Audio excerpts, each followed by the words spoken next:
Allez, bonjour. Aujourd'hui, je vais parler d'un phénomène qui fait beaucoup de bruit dans les médias ces jours-ci. Quelques blancs, peut-être pas même une centaine de blancs sud-africains qui ont été octroyés un statut de réfugié aux États-Unis par Donald Trump. Alors, je vais dire un peu de choses là-bas. La première chose, c'est qu'en réalité, il n'y a pas de génocide en Afrique du Sud. Sans toutefois aller dans la définition exacte ou formelle ou officielle du réfugié, du génocide, je crois que nous avons vu des atrocités beaucoup plus graves avec les Juifs dans les années 30-40. Et puis nous avons vu un génocide au Rwanda dans les années 94, et aussi au Darfour, mais aussi d'autres atrocités qui étaient beaucoup plus graves que ce que nous voyons en Afrique du Sud, et on n'a pas appelé ça génocide. Alors, à ce point-là, je ne crois pas qu'il y ait un génocide en Afrique du Sud contre les Blancs ou contre qui que ce soit. La deuxième chose, c'est qu'en fait, il y a une criminalité élevée en Afrique du Sud, peut-être due au fait qu'il y a des gens, la disparité entre les riches et les pauvres est vraiment élevée, et les Noirs sont en fait au bas de l'échelle, très pauvres souvent, alors que les Blancs ont de l'argent. Alors, si par exemple il faut voler, la plupart des gens, ils vont voler chez les Blancs puisque c'est là où il y a de l'argent. Voilà. Et ça peut être vu comme une activité raciale, bien que ce soit un crime normal où les gens veulent justement voler parce que ce sont les Blancs qui ont des choses à voler. Mais il y a aussi de la fureur contre le passé et on a tendance à blâmer les Blancs pour tous les maux que les Noirs subissent pour l'instant. Ce qui est en partie vrai et en partie faux, mais ce n'est pas ça l'objet de cette vidéo. La troisième chose dont je veux parler, c'est qu'il y a donc une rhétorique qui n'aide pas à la situation. Une rhétorique surtout de la part des communistes de l'Afrique du Sud, surtout les gens comme Julius Malema et son parti. Une rhétorique donc qui semble être une menace contre les Blancs. On parle de kill the farmers, kill the boers, donc tuer le fermier, tuer le bourg. Ce qui en fait peut être interprété comme un appel au génocide en fait. On ne peut pas l'interpréter en d'autres termes si vous êtes aussi flagrant et que vous dites cela. Alors je crois que cette rhétorique devrait en fait diminuer. L'Afrique du Sud, comme tout le monde, comme l'Afrique en général, veut plutôt vivre dans la paix et dans l'harmonie. Ce n'est pas le temps d'appeler pour beaucoup d'antagonisme racial ou de n'importe quelle sorte d'antagonisme. Nous espérons que pendant sa visite aux États-Unis, le président Ramaphosa va donc faire officiel que l'Afrique du Sud n'est pas du côté de ce genre de rhétorique qui appelle au génocide, qui appelle aux tueries. Le génocide peut-être c'est trop lourd, mais qui appelle aux tueries. Et que aussi dans le procès de la redistribution des terres, on va le faire d'une manière beaucoup plus sage pour ne pas répéter le Zimbabwe. Une manière qui ne va pas aliéner les fermiers, puisque les fermiers, pour la plupart des cas, sont une partie vraiment importante de l'économie sud-africaine.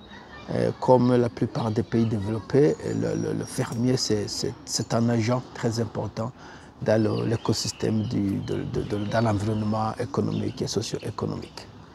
Puisque, en fait, faire une ferme commerciale, c'est un travail vraiment ardu, un travail qui demande, en fait, des connaissances, des compétences qui ne peuvent pas s'acquérir dans une journée, dans une année, et qui, souvent, se sont acquéris pendant toute une génération. Alors, si vous prenez une activité agricole ou une activité d'élevage qui fonctionne au niveau commercial, vous passez ça à quelqu'un qui n'a pas fait ça auparavant, ça peut bouleverser l'économie du pays, comme on l'a vu au Zimbabwe, où certaines terres, ou certains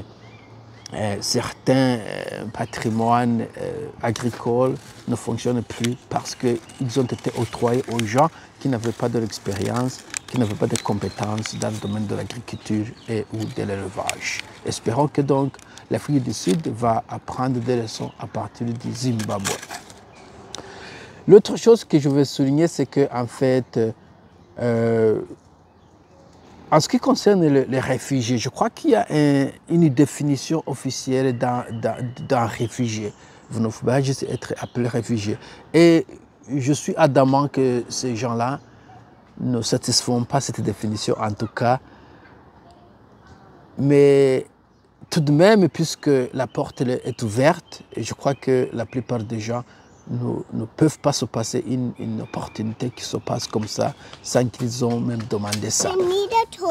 Alors, je ne veux pas les blâmer. 2 minutes and I'll be done. Alors, je vais terminer en disant que l'ironie, c'est qu'en fait, Trump veut fermer les frontières contre tout immigrant, mais en même temps, il va inviter des immigrants qui n'ont même pas demandé d'être invités ou d'être réfugiés.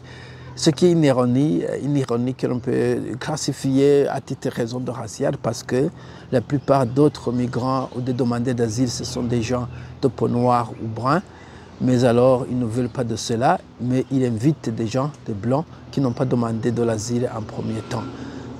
Ce que ça comprend, c'est l'ironie que l'on a même vu avec le cas de l'Ukraine. Les Ukrainiens étaient accueillis à bras ouverts en Occident, alors qu'en même temps, surtout les activités de la droite étaient en train de réclamer que l'Europe est saturée, qu'il ne faut plus de migrants.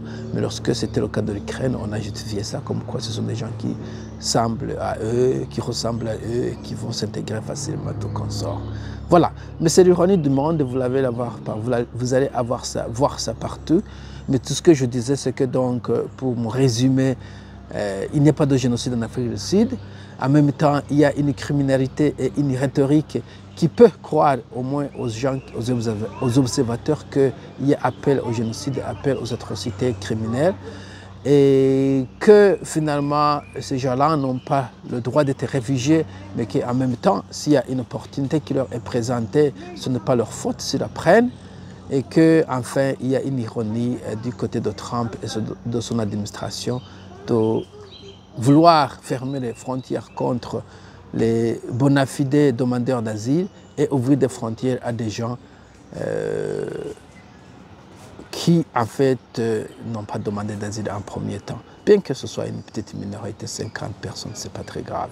Voilà alors, messieurs et mesdames, bonne journée à tout le monde et laissez des commentaires et abonnez-vous. On veut élever le nombre à 100, à 500 cette semaine. Merci, au revoir.